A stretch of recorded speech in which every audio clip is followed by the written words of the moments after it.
कि हमें क्या चेंज करना है। ये क्या है हमारी हेडिंग और ये क्या है हमारा पैराग्राफ, ठीक है। अब मुझे ये वाली हेडिंग चेंज करनी है, लिखा हुआ है अलामा शफात रसूल, सो इसको रिकग्नाइज करना तो कोई मुश्किल नहीं होगा। अगर मैं नोट पैड में आ जाऊँ, आपको नजर आ रहा है कि मैं नजर आ रहा हूँ? अब ठीक है,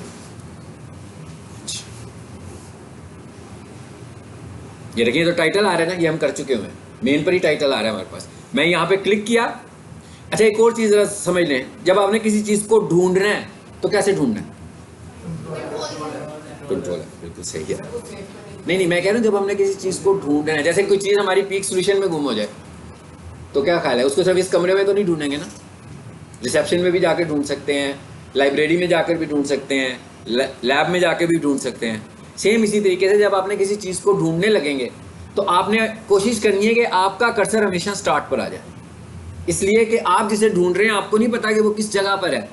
तो जब हम स्टार्ट पे होंगे तो वो सर्चिंग जब शुरू करेगा तो ऊपर से एंड की तरफ को जाएगा। तो फॉर एग्जांपल मैं मिड से सर्च शुरू करता हूँ और मैं जिस चीज़ को ढूंढना चाह रहा हूँ वो उससे ऊपर है, तो आप कंफ्यूज हो जाएंगे कि भाई हम ढूंढ भी रहे हैं, मिल तो उस तरह भी जाएगी, लेकिन उसके लिए फिर हमें ऑप्शन चेंज करनी पड़ जाएंगी ना। तो इसलिए सिंपल सा तरीका क्या है कि आप जब भी कुछ ढूंढने लगो ना तो कर्सर अपनी पहली लाइन में ले आओ, फिर आप कंट्रोल एफ की कमांड को लॉन्च करो, जैसे मैं अभी करने लगा। कंट्रोल एफ किया जी, क्या लिखा हुआ था वहां? मैंने कॉपी किया था कि नहीं किया था वहां से? मुझे लग रहा है मैंने नहीं किया। इसे मैं कॉपी करता हूँ सिंपली यहाँ से और यहाँ लाकर इसे पेस्ट कर देता हूँ और फाइंड कर लेते हैं। पहला आ गया, पहला तो उसने ढूंढ दिया ना ये है। फिर मैं क्या कहता हूँ, फाइंड नेक्स्ट जी, ये लिंक है। ओके, आपने देखते जाना है, मैं कैसे रिकग्नाइज करूंगा ये भी देखना है आपने। यही है हेडिंग में, ठीक है, यही वाला टेक्स्ट है। अब फॉर एग्जांपल मैं इसको चेंज करने जा रहा हूं, आप अपनी वेबसाइट बना रहे हैं ना। अब टैग्स पढ़ने का ये फायदा हुआ कि आपको पता है कि आप किस टैग में आए हुए, और आप देखिएगा कि फ्रीक्वेंटली हम उन्हीं टैग्स में आएंगे जो मैंने आपको सिर्फ बताए होंगे बस, क्योंकि हमें उन्हीं टैग्स पे काम करना है, हमेशा हमने उन्हीं टैग्स को पिक करना है। ये H2 है तो हो सकता है किसी जगह पर H1 का हो, ये मैक्सिमम कितने हो सकते हैं, H1 से लेकर H6 तक के टैग्स हो सकते हैं। तो मैं यूं करता हूं कि यहां आता हूं और यहां आकर जी मैं जरा चेंज कर देता हूं उसको। यहां पर मैं लिख लेता हूं best computer college in Lahore, ये लिख दिया मैंने। सपोज कर दिया जी मेरा टाइटल ये था, यानी मेरा हेडिंग ये है।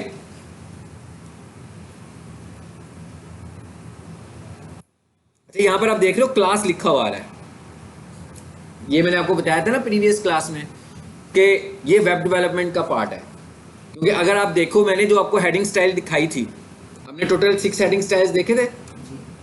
इस तरह का तो कोई हेडिंग स्टाइल नहीं था, कि था ऐसा कोई हेडिंग स्टाइल नहीं था। इसका मतलब क्या हुआ कि इस हेडिंग स्टाइल की फॉर्मेटिंग भी हुई है, और वो फॉर्मेटिंग कहाँ हुई है, वो वेब डेवलपर ने इसकी फॉर्मेटिंग की हुई है, हमें उससे कुछ लेना देना नहीं है। क्लासेस का एसईओ में कोई रोल नहीं है, सीएसएस का एसईओ में कोई रोल नहीं है, प्रोग्रामिंग का एसईओ में कोई रोल नहीं है। एसईओ का रोल जो है वो बेसिक एचटीएमएल टैग्स के साथ है या बेसिक एचटीएमएल फॉर्मेटिंग के साथ है। इसका मतलब उससे हमें समझने की जरूरत बिल्कुल नहीं है। ओके, ये मैंने यहां पर कर दिया जिस तरह, और इसको मैं सेव कर दूं। अगर तो यही वाला टैग है तो ये आउटपुट यहां पर चेंज होनी चाहिए।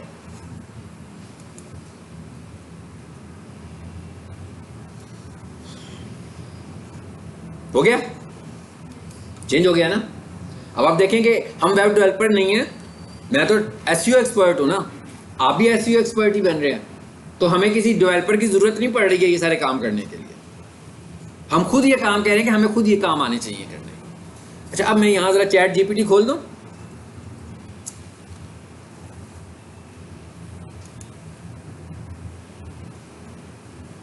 लो जी मैं जरा चैट जीपीटी भी यहां पर ओपन कर रहा हूं। अब हमें क्या देखना है, इसको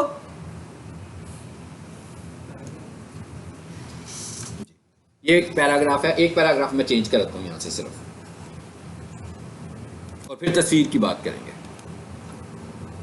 या पहले यूं करते हैं तस्वीर। अब हमने इस तस्वीर को चेंज करना है, ठीक है, देखते हैं जी अब कैसे चेंज करते हैं। हम बहुत एक्सपर्ट किस्म के एडिटर तो है नहीं है HTML। याद रखें कि हम SEO कर रहे हैं, हमारे पास लोगों ने वेबसाइट बनवाने के लिए नहीं आना, लोगों ने हमारे पास अपनी वेबसाइट को रैंक करवाने के लिए आना है। इसका मतलब क्या होगा, वेबसाइट्स पहले से बनी हुई है। वेबसाइट जैसे ये वेबसाइट है ना, ये बनी हुई वेबसाइट है, मैंने इसको जब रैंक करना है तो मैंने ये देखना है कि मुझे इसमें करना क्या है, ये मैंने देखना है। तो इसका मतलब क्या हुआ कि मुझे ये वेबसाइट डिजाइन नहीं करनी है, वेबसाइट तो ऑलरेडी डिजाइंड है। हाँ, मैंने ये जरूर देखना है कि भाई इसकी जो हेडिंग थी, क्या हेडिंग स्टाइल यूज हुए हुए, और इसकी जो हेडिंग थी क्या उसमें इसका मेन कीवर्ड इस्तेमाल हो रहा है कि नहीं हो रहा। अगर नहीं हो रहा तो मैं उसे चेंज कर दूंगा। इसे चेंज करने से उसकी वेबसाइट का कोई स्ट्रक्चर तो चेंज नहीं होगा। फॉर एग्जाम्पल, इधर पहले लिखा होता वेलकम टू माई वेबसाइट, ठीक है, और मैंने उसे हटाया है और उसकी जगह पर क्या कर दिया, best computer college in Lahore. तो ये मैंने ऑप्टिमाइजेशन के पॉइंट ऑफ व्यू से किया। यानी कि जो वेलकम टू माई साइट लिखने से हमें कोई फायदा हो सकता है कि भाई ये लिखने से क्या हमारी वेबसाइट की ट्रैफिक बढ़ सकती है? बिल्कुल नहीं बढ़ सकती है। हमें तो वो चीज़ लिखनी है जो लोग लिखने लगे हुए हैं। हमें अपने H1 को ज़ाया नहीं करना, हेडिंग स्टाइल H1 या H2 को ज़ाया नहीं करना। चलिए अब आ जाते हैं नीचे, देखते हैं उधर खुला है वो कि नहीं खुला। इससे लॉगिन कर लें ज़रा। अब मैं आपसे बात कर रहा था तस्वीर चेंज करने की, पहले तस्वीर चेंज करने की बात करते हैं। यह तस्वीर है।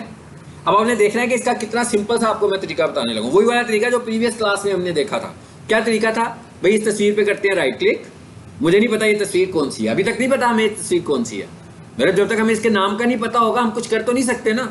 तो मैं कहता हूँ भाई सेव इमेज एज, मैंने सिर्फ चेक करने के लिए ये किया और कुछ नहीं किया। उसने मुझे इसका नाम बता दिया। आगे सिंगल इमेज 1 सब 1 इसलिए लिखा हुआ है कि ऑलरेडी वहां पर ये तस्वीर पहले से इस फोल्डर में मौजूद है। तो उसने कहा भाई इसकी एक कॉपी एक बनने वाली है। तो इसका मतलब क्या हुआ, इसका नाम क्या है, सिंगल इमेज 1। ओके, अब इसको छोड़ते हैं थोड़ी देर के लिए और आ जाते हैं इधर। इमेजेस कहां पर है हमारे पास, इमेजेस कहां होने चाहिए हमारे पास, इमेज के फोल्डर में होने चाहिए, ठीक है। यानी ये पब्लिक HTML का फोल्डर है और सारी तस्वीरें कहां पे होनी चाहिए, इमेज के फोल्डर में। सो इमेजेस में आ जाएं जी। क्या नाम था उस तस्वीर का, पहचानिएगा तस्वीर आप। ये तस्वीर है जो हमें चेंज करनी है असल में, हाँ ठीक है। अब आपने तस्वीर बनाई हुई है, पहले से ही आपके पास अपनी तस्वीर पड़ी होगी, हाँ किसी और नाम से होगी। एक चीज आपने देख लिया सबसे पहले, क्या 515 बाई 595, यानी इस तस्वीर की जो डायमेंशन है वो क्या है 515 बाई 595। ओके, अब यहां पर हम छोटे छोटे काम करेंगे फोटोशॉप में कि अगर हो सकता है आपने जो तस्वीर बनाई हो वो 1080 बाई 1080 की हो तो वो सारा साइज लेआउट स्ट्रक्चर खराब होगा ना उससे हमारा। हमें तस्वीर किस साइज की चाहिए, जिस साइज की ये तस्वीर है। अब जरा देखिएगा मैं क्या करने लगा हूं, इसे मैं डबल क्लिक करता हूं, तस्वीर खुल गई। कहां पे खुलेगी तस्वीर, विंडो में, ठीक है। मैं क्या करूंगा, इस तस्वीर को यहां से पिक करूंगा और यहां से ले जाता हूं मैं इसको फोटोशॉप में, ठीक है। कैसे लेके जा रहा हूं फोटोशॉप में, इसे कॉपी कर लें। ये कोई ऐसे मुश्किल काम नहीं है जो डिजिटल मार्केटर्स वाले हैं, ये सिंपल जो कंप्यूटर यूज करते हैं उनके काम है। तस्वीरें कॉपी करना, सेव करना कंप्यूटर के ऊपर, ये तो कोई मुश्किल काम नहीं है ना। सो मैंने इस पर राइट क्लिक किया और क्या कर दिया, कॉपी। इसके बाद ये मेरे पास फोटोशॉप पड़ा हुआ है, आपको भी मैंने भेजा हुआ है। तो अगर आप कर लेंगे तो अच्छी बात हो जाएगी आपके लिए, समझ आएगी आपको चीज़ें, आप प्रैक्टिस करके देखेंगे चीज़ों को। इसीलिए मैंने फोटोशॉप का सॉफ्टवेयर भी भेजा और एक वीडियो भी व्हाट्सएप पे ही भेजी हुई है कि भाई अगर जिसने उसको इंस्टॉल करना होगा तो इन स्टेप्स को फॉलो करेगा। फोटोशॉप के फोल्डर को एक्सट्रैक्ट कर लें पहले, जब एक्सट्रैक्ट करोगे तो आगे से वीडियो को देख देख के करोगे तो आप इंस्टॉल कर लोगे। खुल गया। अब मुझे क्या करना है, यहां पर लेकर आनी है तस्वीर। तस्वीर मैंने कॉपी की है, मैंने कॉपी इसलिए की है कि तस्वीर यहां पेस्ट कर लूं। लेकिन कोई भी चीज विंडो में जब आप कॉपी करते हो ना, ग्राफिक्स, तो ज़हन में रखें सब क्या चीज कॉपी होती है, पूरी की पूरी तस्वीर। तो तस्वीर की प्रॉपर्टीज में से एक प्रॉपर्टी क्या है, उसका साइज। इसका मतलब क्या हुआ कि उसका साइज भी उसने कॉपी कर लिया हुआ अपने पास, ऐसे ही है ना। उसने उसका साइज भी अपने पास रखा। तो मैं कंट्रोल एन करता हूँ, मैं फाइल में नहीं जा रहा हूँ, मैं फाइल में नहीं जा रहा बल्कि मैं कंट्रोल एन कर रहा हूँ। साइज देखें क्या आया, वही साइज आया जो इस इमेज का साइज था। क्यों आया? क्योंकि यहाँ आने से पहले मैंने कॉपी किया, तो उसने क्या किया कि मेमोरी के अंदर तस्वीर को ले गया, तो तस्वीर को ले जाने के साथ साथ तस्वीर की सारी प्रॉपर्टीज को भी ले गया। सो जैसे ही मैंने कंट्रोल एन किया, यानी इसका मतलब क्या हुआ, आपने फोटोशॉप खोल के क्या करना है, कंट्रोल एन कर लेना है और ओके कर देना है। अब चाहूं तो मैं वो तस्वीर पेस्ट कर दूं, बेशक ना करूं मैं। अब मैं क्या करूंगा, मुझे साइज तो मिल गया ना। अब मैंने जो अपनी तस्वीर यहाँ पे लगानी है, जो मैं लगाना चाह रहा था वो तस्वीर लगानी है, तो मैं इधर आता हूँ वापस, इधर आके ना मैं गूगल पे आता हूँ और यहाँ आके कहता हूँ जी बेस्ट कंप्यूटर। ये इतनी सारा जो काम मैं यूं मैनुअल काम करता हूँ ना आपके सामने, इसलिए करता हूँ कि आपको समझ आए कि आपने किस तरह करना है, घर बैठ के काम किस तरह करना है। आपने मेरे लेक्चर को फॉलो नहीं करना, आपने कुछ क्रिएटिव काम करना है, खुद से अपने तरीके से काम करना है। तो मैं सर्च करके बता रहा हूँ बेस्ट कंप्यूटर कोर्सेज। जरूरी नहीं आप मेरी यही प्रैक्टिस करें सारे स्टूडेंट्स, अपनी मर्जी से जो चीज़ चाहिए, किसी को फ्लावर पसंद है, किसी को गेम्स पसंद है, जो चीज़ आपको अच्छी लगती है उस तरह की चीज़ बना ले, अपनी मर्जी से कोई चीज़ बनाओ ना, हर चीज़ तो मिल जाएगी जो मैं बता रहा हूँ। लो जी, मैंने लिखा बेस्ट कंप्यूटर कोर्सेज और यहाँ से मैं आ गया इमेजेस में। मैंने यहाँ से कोई तस्वीर उठानी है बेसिकली वहाँ लगाने के लिए, ये ले लें, चलो जी ये ले लेते हैं और इस पर राइट क्लिक करते हैं, कॉपी करें। क्या करना चाहिए हमें से, वहां जाके पेस्ट कर लें सिंपल।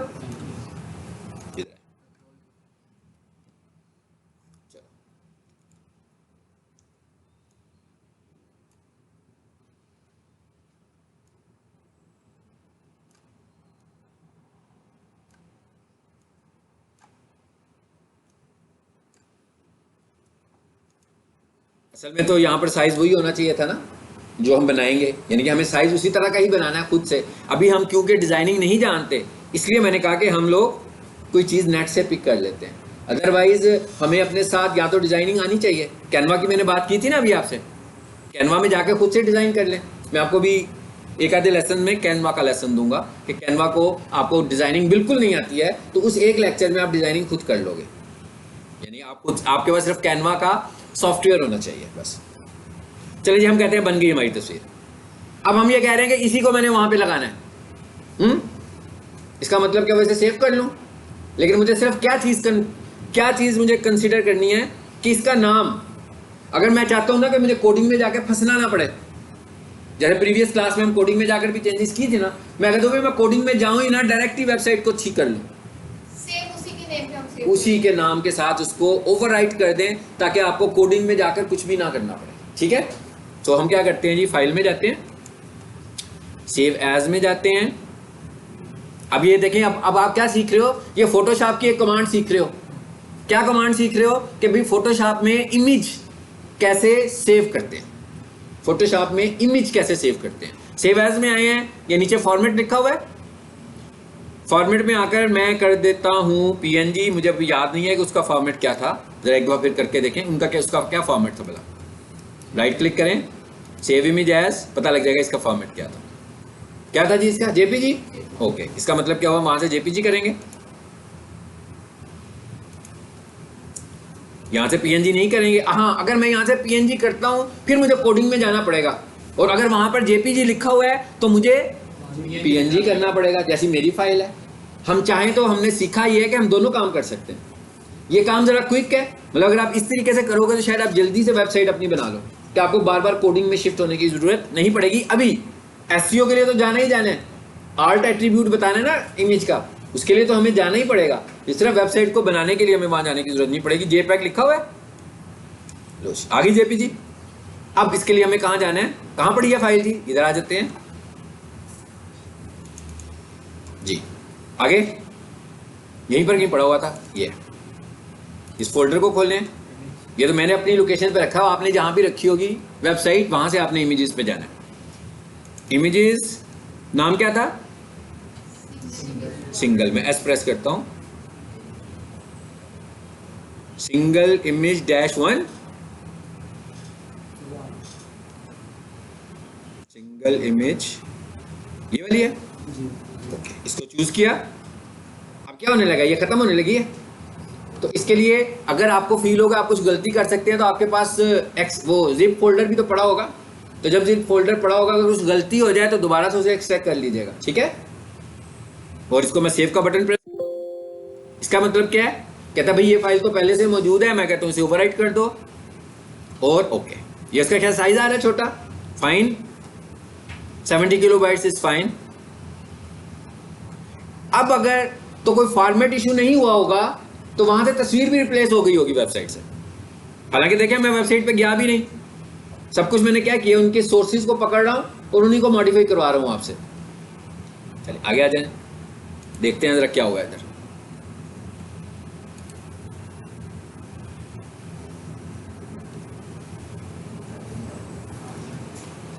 चेंज होगी तस्वीर।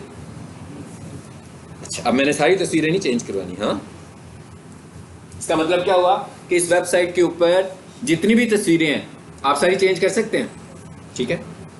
चलिए एक काम करते हैं, सिर्फ इस तस्वीर को ना, इसका फॉर्मेट देखें क्या है।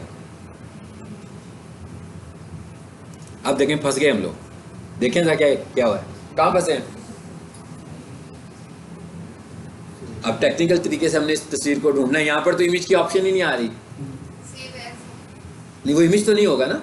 अगर हम सेव एज करेंगे तो इमेज नहीं होगा, वो तो HTML फाइल बन जाएगी हमारी। तो ये इसको उसने एज ए इमेज के तौर पर शो ही नहीं कर रहा। अब क्या करना है हमें, ठीक है, बहुत आसान तरीका है भाई। ये तस्वीर देखें कहाँ पड़ी हुई है, इमेजेस में है, जरा खड़े हैं ये। ओके, ये तस्वीर है, इसको चेंज करना है हमें। मैं कहा इस तस्वीर को रिप्लेस कर दें, बस इस तस्वीर को रिप्लेस करेंगे तो वहां पर तस्वीर चेंज हो जाएगी। जरा इधर है, मैंने कुछ तस्वीरें ली थी, खोली हुई थी ना तस्वीरें, कोई और तस्वीर खोल लेते हैं।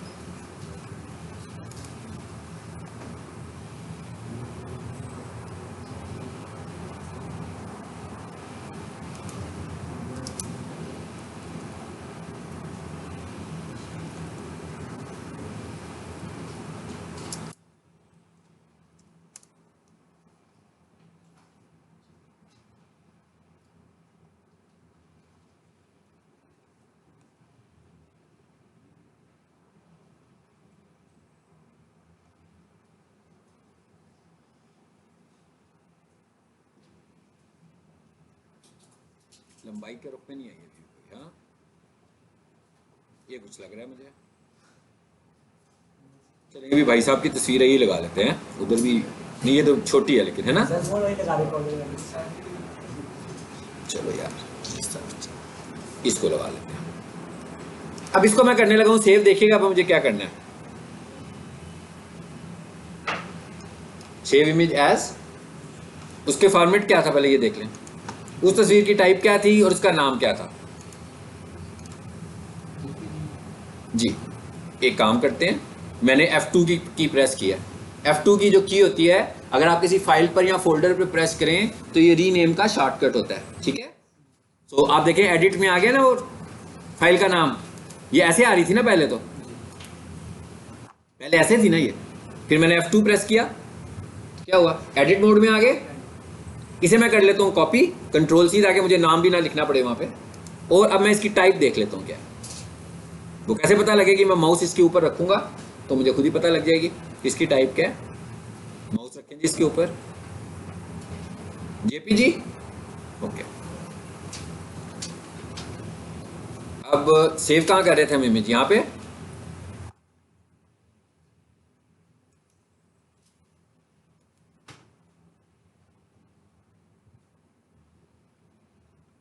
सबसे पहली चीज देखें, ये JPG नहीं है हमारे पास, WebP की इमेज है ना ये। ओके, कोई बात नहीं। सेव इमेज एज, इसको भी मैं सेव करने जा रहा हूं। कहां पे सेव कर रहा है, इसका नाम मैंने रख लिया वन शॉर्टकट में। इसको मैंने यूज नहीं करना वन को, सिर्फ सेव करने के लिए भी इसका नाम मैंने वन रखा। सेव किया, बल्कि यूं करें, सेव भी ना करें, कॉपी कर लेते हैं इसको भी। कॉपी करें, उसका क्या साइज था भला,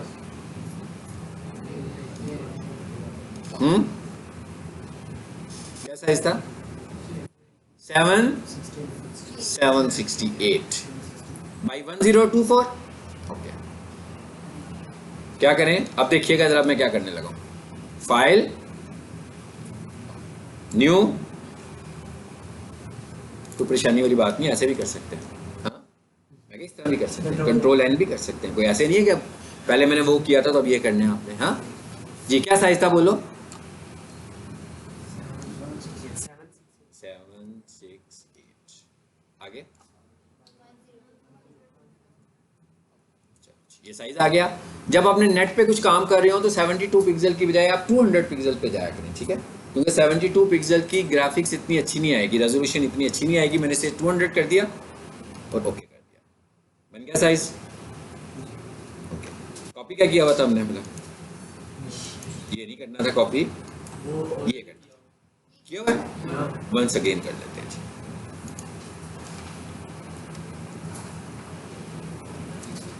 जीरो, ये मैंने एक और शॉर्टकट यूज किया फोटोशॉप में। ये छोटी छोटी चीजें आप फोटोशॉप की सीख रहे हो, यानी आप बिल्कुल फोटोशॉप को ऐसे नहीं सीख रहे हो जैसे कोई बिगिनर सीखता है। फोटोशॉप को ऐसे सीख रहे हो कि जो काम हमें करना पड़ रहा है वो काम करने के लिए हमें क्या चाहिए, हम सीधे सीधे उन टूल्स को सीख रहे हैं। तो अभी मैंने एक शॉर्टकट यूज किया था Ctrl+0, आपने देखा वो एकदम मुझे कंट्रोल नजर आने शुरू हो गए, आगे ना, इसकी वजह से आए हैं ना, Ctrl+0 की वजह से। Ctrl+V, अब ये नजर आ रहे हैं मुझे कंट्रोल्स। हो सकता है आप घर, आपके घर में ये नजर ना आए। ये क्या लिखा हुआ आ रहा है ऊपर? तो भाई अगर नजर नहीं आएंगे ना घर में, क्या घर में नजर ना आए तो वीडियो का ये वाला हिस्सा देख लीजिएगा, पता लग जाएगा मैंने क्या कहा था। ये देखें यहाँ भी गायब हो गए। ओके, क्या लिखा हुआ है इस ऑप्शन पर? Show transform controls. इसका क्या मतलब है? कंट्रोल साथ में दिखाओ, ठीक है?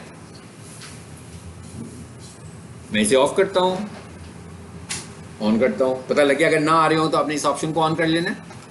अब मैं इसको यहां से पिक करता हूं और इसको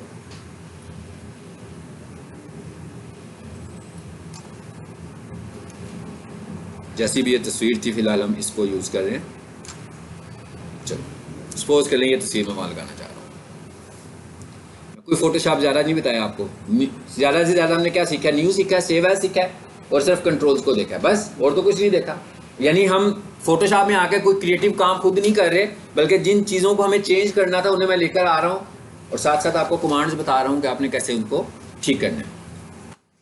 अब आ जाते हैं जी फाइल में, फिर कहाँ जाए? सेव एज में क्या नाम, टाइप क्या थी इसकी? जेपीजी थी। नाम भी मैंने नहीं, अब नहीं बना, अब क्या नाम था? ये नाम था।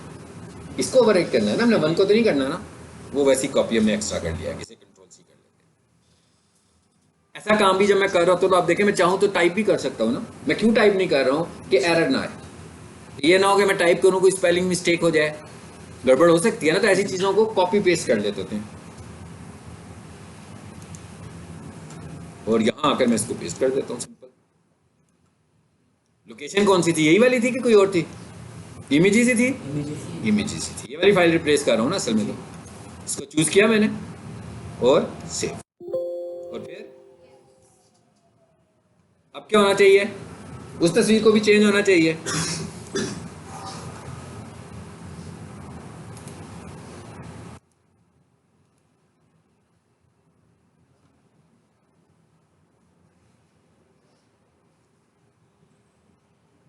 ये तस्वीर अभी चेंज हुई,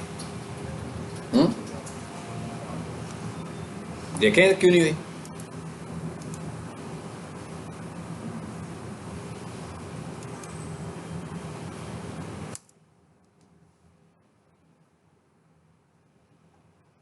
आ जाए जी जरा फोल्डर में, देखते हैं क्यों नहीं हुई। एक स्टेप पीछे हैं जरा, यहाँ पर तो व्यू नहीं नजर आ रहा हमें। क्या नाम था इमेज का, मुझे फिर बोलिएगा। नहीं जी, जिसे हमने अभी सेव किया है, जेपीजी फाइल थी। इधर आ जाए, पहले चेक करें इधर से उसने फाइल चेंज की है। कि नहीं की? यहाँ तो है ही नहीं वो फाइल, ये है, बिल्कुल ठीक है, यही नाम था उसका। ओके, अब वहाँ जाकर ज़रा देखें, यहाँ तो इसने नाम ही नहीं बताना हमें, ठीक है। इसका हल भी अभी निकालते हैं।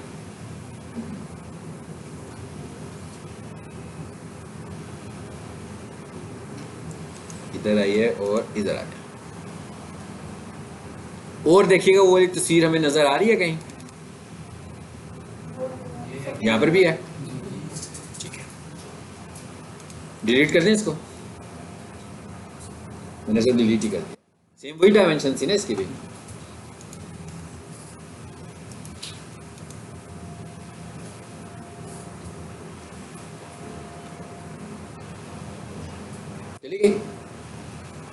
चली गई ना?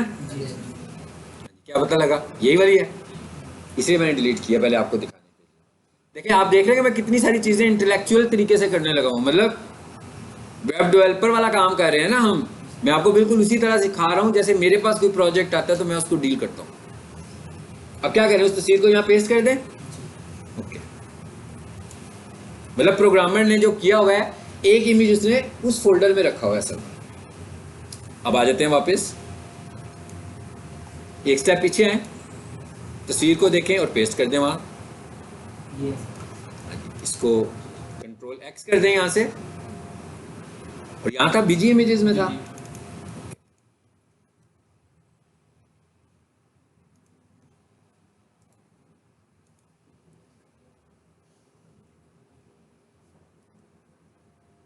ठीक है, आ गई तस्वीर। अब मेरा ख्याल है कि इमेजेस 100% आपके कंट्रोल में है कि इस वेबसाइट के सारे इमेजेस आपने खुद चेंज करने हैं। ठीक है, अब आ जाते हैं बात पैराग्राफ की करते हैं। ये पैराग्राफ हेडिंग तो हमने चेंज कर ली, अब पैराग्राफ की बात कर रहे हैं। लिखा हुआ है जी best computer college in Lahore, ये मैंने चैट जीपीटी खोल लिया। कुछ स्टूडेंट्स कहते हैं हमारा चैट जीपीटी नहीं बनता। ठीक है, उसके लिए मैं कुछ खास नहीं कर सकता, मेहनत लोगों की मदद। ठीक है, क्योंकि चैट जीपीटी बन जाना चाहिए। तो जिनका नहीं बन रहा, कोई इशू ऐसा हो सकता है कि उनके रिसोर्सेज का कुछ इशू हो, और कोई वजह नहीं है कि चैट जीपीटी का अकाउंट ना बने। अगर चैट जीपीटी नहीं बनेगा ना, तो आपको मैसेज आएगा कि इस वक्त सर्वर बिजी है। अगर ये वाला मैसेज भी नहीं आता आपको और फिर भी नहीं बनता, इसका मतलब है आप मिस्टेक कर रहे हैं। ये मैसेज आएगा तो इसका मतलब क्या होगा कि भाई हम फ्री अकाउंट बना रहे हैं, तो इस वक्त हमें क्यू में ले गया वो। तो वो आपको जब ये मैसेज देता है तो कहता है मैं आपको मेल करूंगा जब फ्री होगा, तो आप उस टाइम दोबारा आइएगा और अपना अकाउंट क्रिएट कर लें। बस एक यही वजह है और कोई वजह नहीं है कि आपका अकाउंट ना बने। आपका मोबाइल नंबर यूनिक होना चाहिए, आपने डेट ऑफ बर्थ बतानी है, आपका चैट जीपीटी का अकाउंट बन जाएगा। ठीक है, तो अगर नहीं बन रहा तो बार बार कोशिश करें, बन जाएगा, क्योंकि इससे ज़्यादा तो मैं नहीं बता पाऊंगा कुछ। अच्छा, इंस्टॉल नहीं करना आपने, इसको साइन अप करना है, मैंने उस दिन भी बताया था। ठीक है, और अगर आपको इंस्टॉल करना है तो मोबाइल पे करना है, लेकिन अभी नहीं करें मोबाइल पे इंस्टॉल, बल्कि मोबाइल पे इंस्टॉल ही नहीं करें, यहाँ साइन अप कर लें तो मोबाइल अकाउंट भी बन जाएगा। तो इसी अकाउंट को मोबाइल पे खोलना होगा तो इसी को खोल लें, मोबाइल पे भी यही अकाउंट खुल जाएगा, मोबाइल का अलग अकाउंट नहीं होगा। इसको साइन अप करने हैं आपने सिर्फ। ठीक है, जैसे आप जीमेल को साइन अप करते हो, जैसे कोई भी आप अकाउंट बनाते हो तो उसे साइन अप करते हैं ना, तो इसको भी साइन अप करना है। चलिए, जब मैं क्या कहने लगा उसको, मुझे ना थोड़ा सा वेबसाइट का कॉन्टेंट लिखवाना है। अब मैं उसे कहने लगूंगा मुझे थोड़ा सा ना कंटेंट लिख कर दो। भाई ये कितने वर्ड्स हैं मुझे भी नहीं पता। ऑनलाइन भी वैसे कोई वर्ड काउंट हो सकता है, एक्सटेंशन भी आपको मिल सकती है। ठीक है, वर्ड काउंट की। तो मैं काम करता हूँ, मैं माइक्रोसॉफ्ट वर्ड खोल लेता हूँ। खोल लिया वर्ड। वैसे ऑनलाइन एक्सटेंशन भी होगी वर्ड काउंट की, अब आपने खुद इंस्टॉल करनी है, तो वो आपको वहीं पर ही वर्ड काउंट करके बता देगा। जब आप सिलेक्ट करोगे ना तो बताएगा कि कितने अल्फाज हैं ये। मैं वर्ड में आया हूँ, यहाँ आकर मैंने इसे पेस्ट किया। मैं देखना चाह रहा हूँ कि अल्फाज कितने हैं।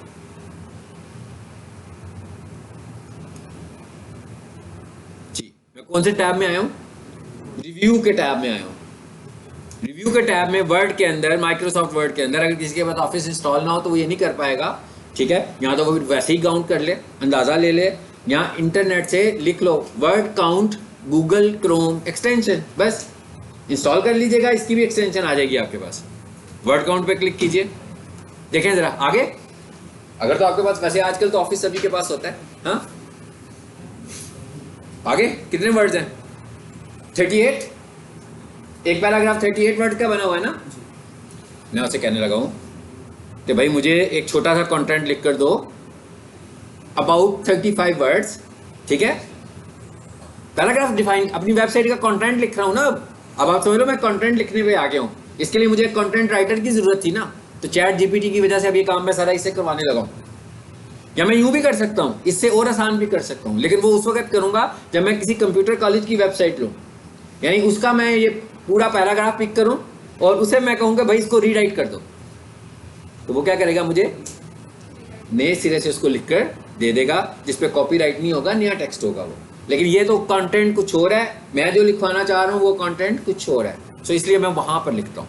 कहाँ पे? चैट जीपीटी में। मैं कहता हूँ भाई राइट, क्या लिखवाना है हमने, कंप्यूटर कॉलेज के मतलब लिखवाना है ना, ठीक है। राइट पैराग्राफ, बल्कि लिखते हैं write optimised paragraph in 30 words कर देते हैं, और कम कर दिया मैंने, about best computer college in Lahore. अच्छा पहले ये देखते हैं क्या लिख कर देता है।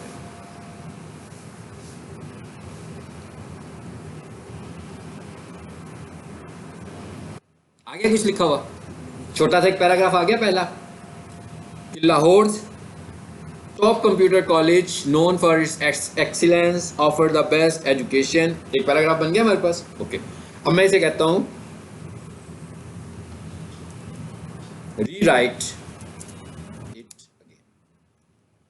मैंने कहा भाई दोबारा से लिखो जरा,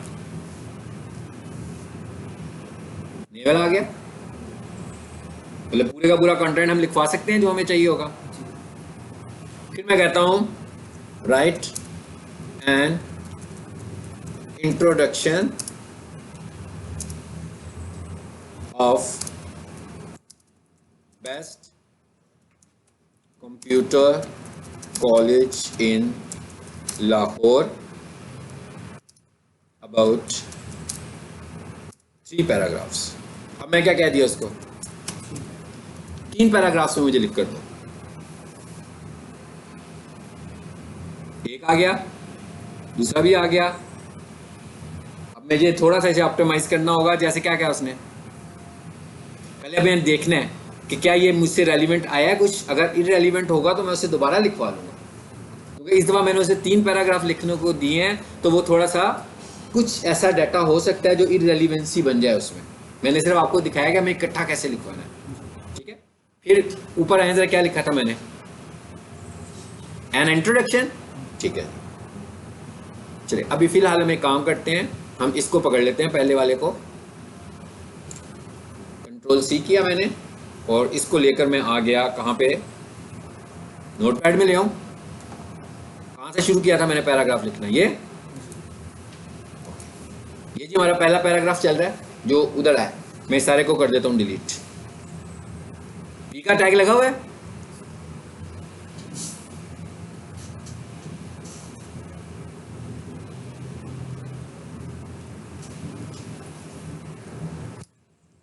इधर आकर जरा देखें इसकी आउटपुट, वेबसाइट पर आए, यहीं तक है ना, स्पिरिचुअलिटी तक ही एक पैराग्राफ था हमारा। अब आ जाए इसमें वापस, और यहां आकर इसको पेस्ट कर दें, कर दिया पेस्ट मैंने, सेव कर लें। अब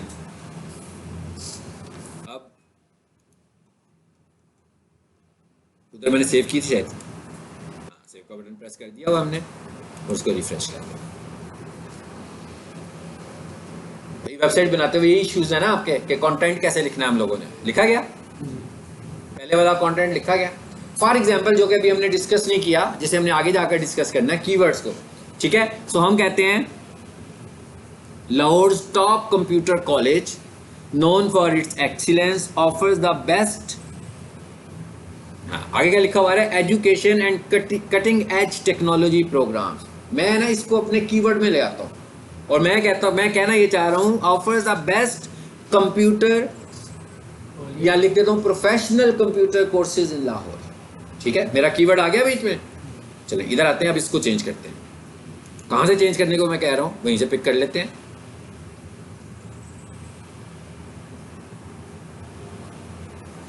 ये यहाँ लिखा है ना एजुकेशन, यहां से करूंगा।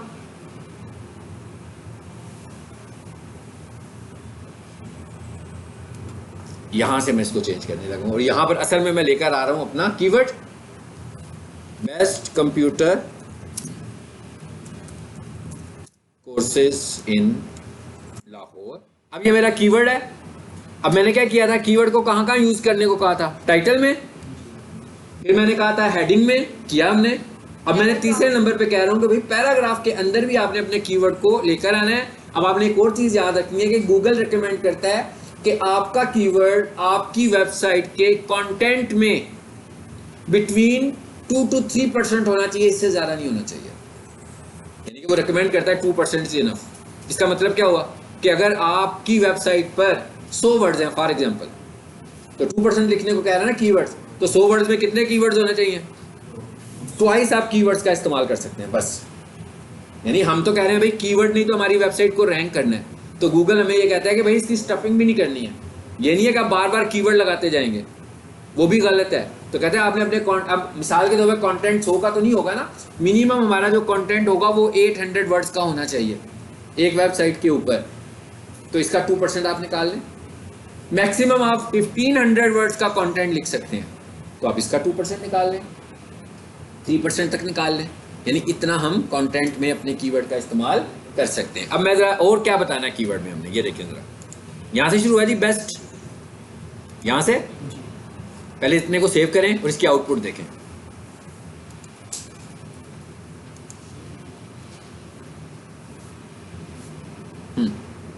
सीरियस हो गए हो एकदम, मैं क्या आप एकदम सीरियस हो गए हो, आपको यार कह रहा हूं क्यों हो गए इतने, हो गया चेंज। अब क्या करना है हमें, नहीं नेक्स्ट नहीं करना, अब कीवर्ड को नुमाया करना है, हाईलाइट करना है। क्या करें, हाईलाइटर इस्तेमाल करें। आ जाए इधर, बिल्कुल किसी ने आवाज लगाई है अभी कि बोल्ड कर लें या स्ट्रॉन्ग कर लें। ठीक है, वेरी गुड। तो मैं यहाँ पर एक और टैग इस्तेमाल कर रहा हूँ जो हमने सीखा था, लगा दिया मैंने स्ट्रॉन्ग का। कहाँ से शुरू हुआ जी, स्ट्रॉन्ग बेस्ट से शुरू हुआ। अच्छा एक और चीज भी है, देखिए बेस्ट मेरा कीवर्ड नहीं है, नहीं है ना, मगर बेस्ट जो है हमारी सर्विस की एक क्वालिटी तो है। तो गूगल हमें यह भी कहता है कि आप कीवर्ड्स को ऐसे डिफाइन करेंगे जैसे कोई कैरेक्टरिस्टिक आप बता रहे हो उस चीज की, अप्रिशिएट कर रहे हो उस चीज को, तो इसलिए हमने इसके साथ टर्म इस्तेमाल की है बेस्ट। चलो आ जाए नीचे, कहां तक जाना है हमने, लाहौर तक। और यहां आकर मैंने क्या कर दिया, स्लैश स्ट्रॉन्ग।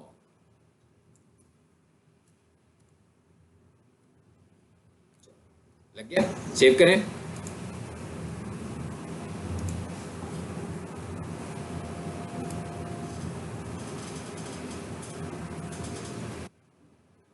जी फर्क पता लग गया ना कुछ, ये बोल्ड हुआ है बीच वाला हिस्सा।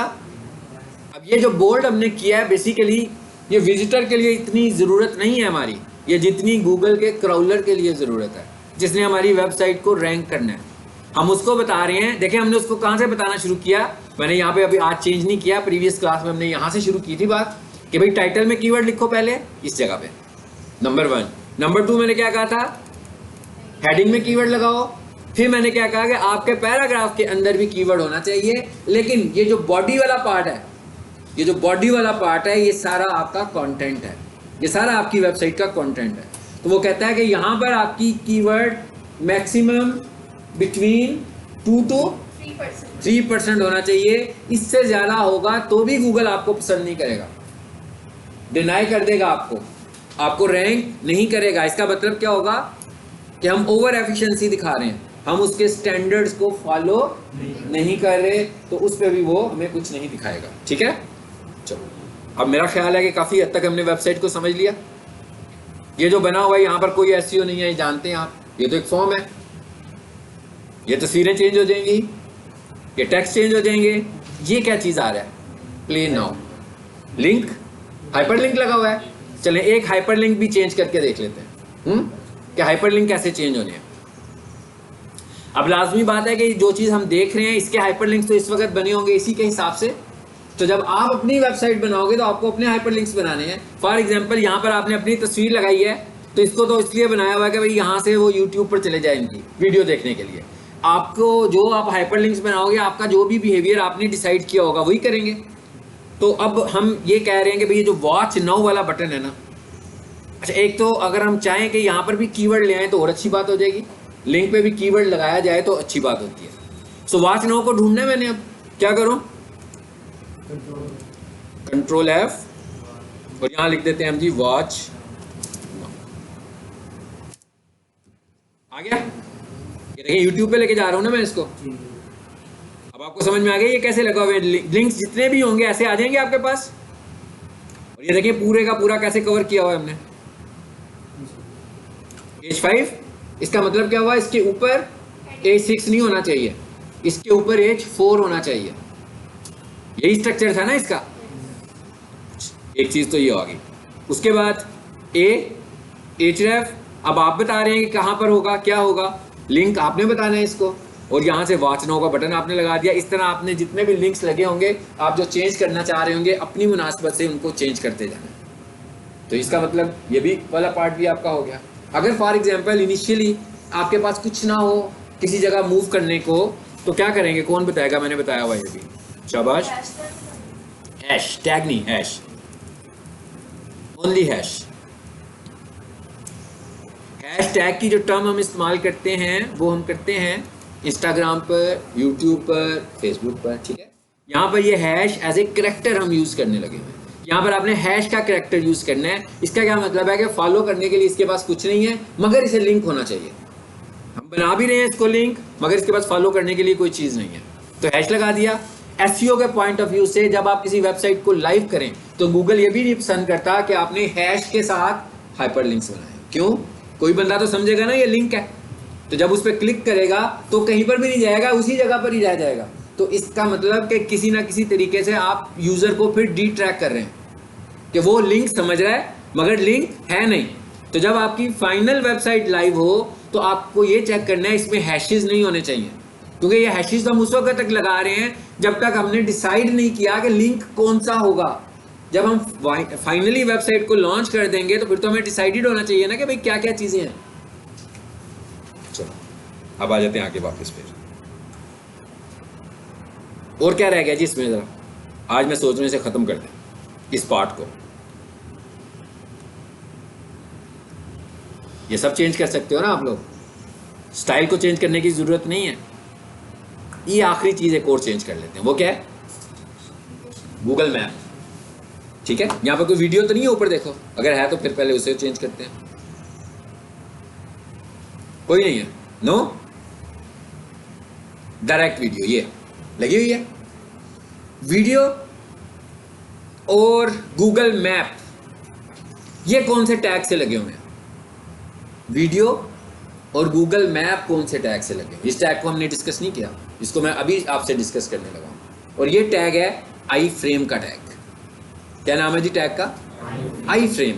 ये टैग है आई फ्रेम, वीडियो फ्रेम। अंदाजा हो गया ना आपको कि एक विंडो के अंदर एक विंडो और बन गई है। आप देख रहे हो ये ऐसे विंडो अलग से नजर आ रही है हमें, और ये भी एक अलग से विंडो बनी हुई है वीडियो वाली। सो इसे हम बोलते हैं आई फ्रेम। सो इसका मतलब क्या होगा कि इस वक्त इस वेबसाइट में हमें कितने आई फ्रेम नजर आ रहे हैं, 2 आई फ्रेम नजर आने लगे हमें। ठीक है, सो मैंने इन दोनों को चेंज करना है। सपोज तो मैं यहाँ पर कोई और वीडियो लगाना चाह रहा हूँ, अगर मैं इस जगह पर आना चाहता हूँ तो मुझे क्या ढूंढना होगा, टैग आई फ्रेम। और अगर मैं इस जगह पर आना चाह रहा हूँ तो मुझे क्या ढूंढना होगा, आई फ्रेम। अब मुझे ये समझ में आ गया कि अगर मैं स्टार्ट पर रहूँगा तो जो पहला आई फ्रेम आएगा वो किसका आएगा, वीडियो का आएगा। और जो इसका मतलब सिर्फ 2 ही आई फ्रेम लगे होंगे इस पर, एक वीडियो के लिए और एक मैप के लिए। ओके, अब आ जाते हैं जरा कोडिंग में। स्टार्ट पे आते हैं। मैंने बिल्कुल स्टार्ट पे कर्सर रखा, कंट्रोल F किया, आई फ्रेम लिखा और एंटर कर दिया। लो जी, सीधे सीधे आगे आई फ्रेम में, वीडियो वाले आई फ्रेम पे आगे लिखा हुआ भी आ रहा है आगे यूट्यूब, समझ आ रही है कि भाई ये वीडियो वाला है। तो जब आप अपनी वेबसाइट बना रहे होंगे आपने साथ में अपना चैनल भी बना लेना। भाई चैनल बनाने के लिए कोई कोर्स नहीं करना पड़ेगा आपको। हाँ, जिसका जीमेल अकाउंट है सबका यूट्यूब चैनल है। इनिशियली एक एक वीडियो लगा लेना उस पर कोई सी भी, और उस वीडियो को यहाँ पे अपलोड कर दीजिएगा। ठीक है, आई फ्रेम बंद कर दें। क्या होगा, सिर्फ यहाँ पर आकर लिंक चेंज करना है आपको। अच्छा, ये आई फ्रेम के अंदर लिंक कैसे देना है वीडियो को, ये आपने समझना है सिर्फ। असल में आई फ्रेम का जो टैग है, एट्रीब्यूट है, वो कहाँ तक है, इम्बेड तक है। देखिए क्या लिखा हुआ है, www.youtube.com/embed। उसके आगे मैंने एक आईडी लिखा हुआ है। ये आईडी उस वीडियो का आईडी है जिसको मैं यहाँ पे शो करना चाह रहा हूँ। इसका मतलब क्या हुआ कि अगर मैं कोई दूसरी वीडियो शो करना चाहूंगा तो मुझे उस वीडियो को प्ले करके देखना है कि उसका आईडी कॉपी करूंगा और यहाँ लाकर पेस्ट कर दूंगा पूरा। हाँ जी बिल्कुल बताता हूँ, पूरा यूआरएल कॉपी नहीं करना। जैसे हम शेयर करते हैं ना कोई वीडियो, तो पूरा यूआरएल कॉपी कर देते हैं किसी को। आपने पूरा यूआरएल कॉपी नहीं करना, बल्कि उसकी वीडियो के लिंक में से उसकी सिर्फ आईडी को लेकर आना है। कैसे लेकर आना है, यहाँ पर वीडियो प्ले करके देखते हैं, अभी पता लग जाएगा। इसी को प्ले कर लेते हैं, यहाँ से यूट्यूब में आ जाए। देखिए साथ में यूट्यूब का बटन भी उसने दिया हुआ था, क्या चाहें तो उसी में प्ले कर लें, चाहें तो यूट्यूब में जाके प्ले कर लें।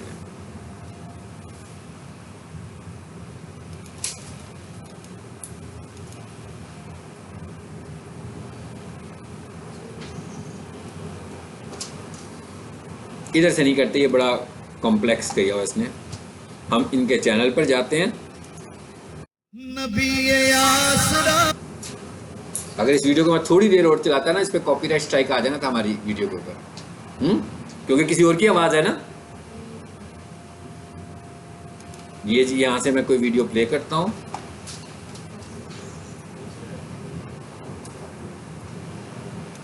कोई सी भी ले लेते हैं। इसको भी पॉज कर देता हूं।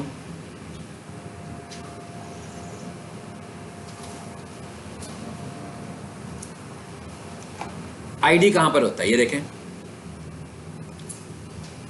एड्रेस बार में यूआरएल जहां पे आ रहा है, बिल्कुल एंडिंग पार्ट जो है $V=, हर वीडियो के आगे इस तरह लिखा हुआ आएगा जी। ये जो हिस्सा है ये क्या है, ये इस वीडियो का आईडी है। आपने जस्ट इस वीडियो के आईडी को कॉपी करना है और क्या करना है, आपने यहां पे पेस्ट कर देना है। कर दूं पेस्ट, इसकी जगह पे मैं इसको रिप्लेस करने लगा। हो गया, चेंज हो गया। अब इसका मतलब हुआ वीडियो चेंज हो जाएगी। अगर आपको बाद में दूसरी वीडियो करनी होगी, फिर मैं वीडियो खोलूंगा, उसके यूआरएल पर जाऊंगा, V=, के बाद जो आखिरी कोड लिखा होगा उसे आपने कॉपी करना है, वो उस वीडियो का आईडी है, और उसे यहां लाके पेस्ट कर देना है।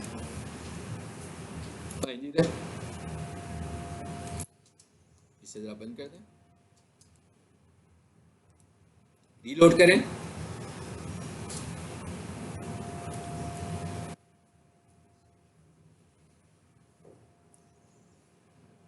चेंज होगी वीडियो, मैं क्या वीडियो चेंज होगी ना वहां से। अब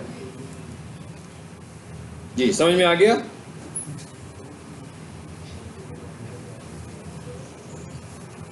अब क्या रह गया, मैप रह गया। अच्छा, एक और चीज याद रखिएगा, ये जो मैप है ना, आप जब घर में बैठ के ऑफलाइन वेबसाइट पे काम कर रहे होंगे और आपका इंटरनेट नहीं चल रहा होगा तो ये नजर नहीं आएगा आपको। ये इम्बेड किया हुआ है ना हमने, वो तो अभी हमने प्ले नहीं ना की वीडियो, वो तो प्ले करेंगे तो एरर आएगा, लेकिन ये इम्बेड हुआ है पूरे का पूरा मैप। तो ये इम्बेड करके कहां से ला रहा है, ऑनलाइन। तो अगर आपका ऑफलाइन आप होगे, क्योंकि अगर मैं ऑनलाइन होऊंगा तो ऑफलाइन होऊंगा तो मेरी तो वेबसाइट ही नहीं खुलेगी, लेकिन ऑफलाइन में वेबसाइट तो आपकी खुल रही है ना घर में, लेकिन आपको मैप नजर नहीं आ रहा। तो इसका मतलब क्या होगा कि आपका इंटरनेट नहीं चल रहा इस वक्त। इंटरनेट जब नहीं चलेगा तो पूरी वेबसाइट नजर आएगी, आपका मैप वाला पार्ट आपको शो नहीं हो रहा होगा। ठीक है, वो ऐसी शक्ल नजर आ रही होगी जैसे आपके कंप्यूटर पे नेट ऑन नहीं है इस वक्त। ओके,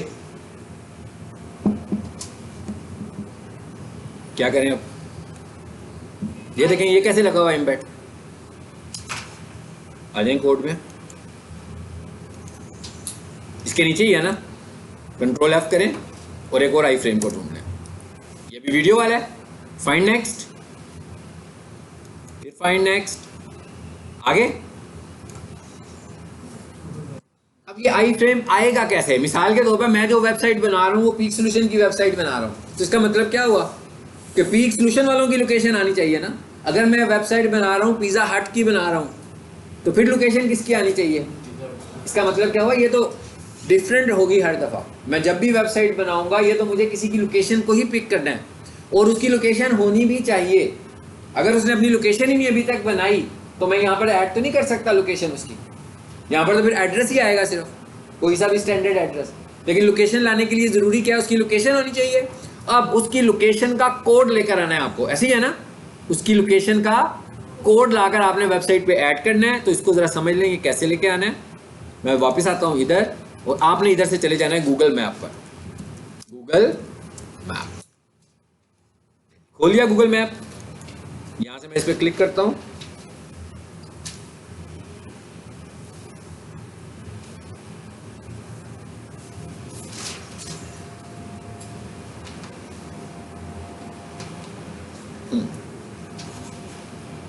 यहाँ पे लिख लेते हैं जी पीक सॉल्यूशंस।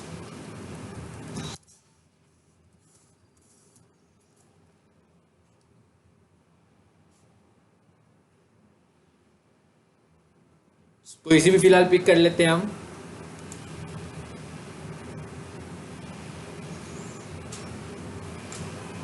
शेयर का बटन आ गया, आ रहा है ना शेयर का बटन। आपने शेयर के बटन पे जाना है। ये क्या लिखा हुआ है? Embed a map. Embed he use हुआ है ना वहां पर भी। देखें पूरे का पूरा आई फ्रेम आ गया, पूरे का पूरा आई फ्रेम का टैग जनरेट हो गया, खुद ही ऑटोमेटिक जनरेट हो गया ना। मैंने जस्ट क्या करना है, इसको कॉपी HTML, कॉपी हो गया। अब क्या करें, कोड में आए वापस, ये वाली लाइन है। एक काम करें जरा, इसकी एक चीज देखिएगा सर। विड्थ कितनी रखी है मैंने? 100% अपनी वेबसाइट के हवाले से। और हाइट कितनी रखी है? बस ये याद रखनी है आपने। ये पूरी लाइन पे मैंने क्लिक किया, सिलेक्ट हो गई 1377 लाइन, डिलीट हो गई। क्या किया मैंने? डिलीट किया ना। वैसे मैं करता काफी टाइम लग जाना था ना मेरा। पूरी एक लाइन को पिक करने का क्या तरीका होता है, उसकी लाइन पे क्लिक कर दो। नोटपैड में नहीं ऐसे कर सकते, नोटपैड प्लस में ऐसे कर सकते हैं। सो इसको डिलीट कर दें, डिलीट का बटन प्रेस कर दें, हो गई डिलीट। इधर थी, यहां पर पेस्ट कर दें, आ गया।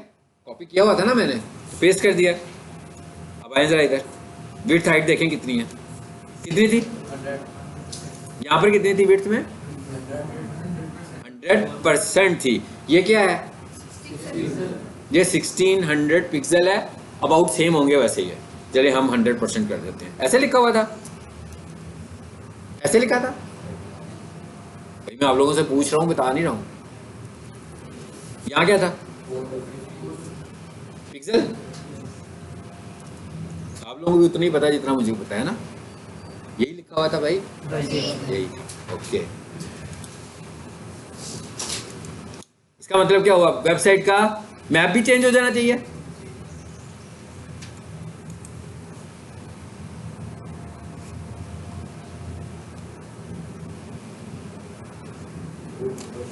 हो गया चेंज?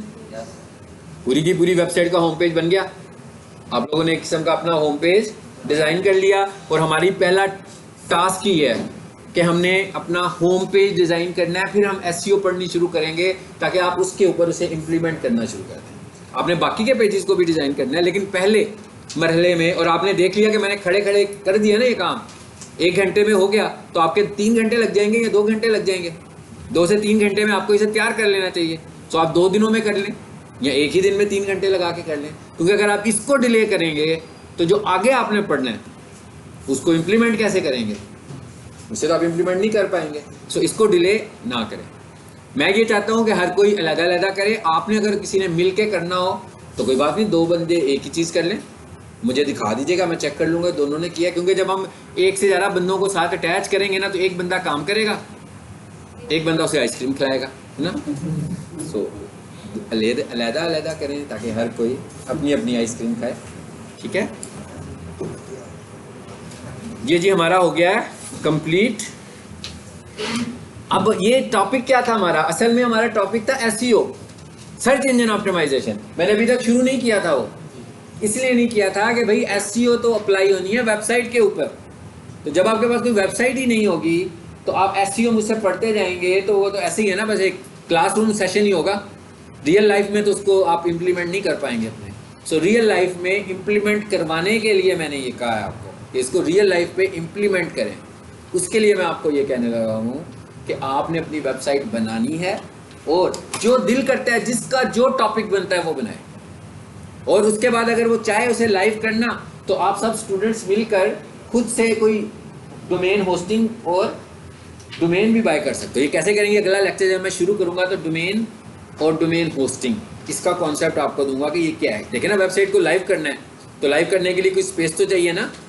जैसे आपके कंप्यूटर पे विंडो इंस्टॉल है तो कहीं स्पेस में इंस्टॉल है, हार्ड डिस्क लगी हुई है। इसी तरह आपने जब किसी वेबसाइट को लाइव करना है तो आपको कोई ऑनलाइन हार्ड डिस्क चाहिए, वो है होस्टिंग। एक नाम चाहिए और एक स्पेस चाहिए, ठीक है। इसको हम अगली क्लास में डिस्कस करेंगे। और अब हमारे आप समझ लोगे दूसरा टॉपिक शुरू हो गया है एसईओ का। ये स्पोर्टिंग टॉपिक था बीच में एसईओ के लिए कि भाई आपको वेबसाइट बनानी भी आनी चाहिए।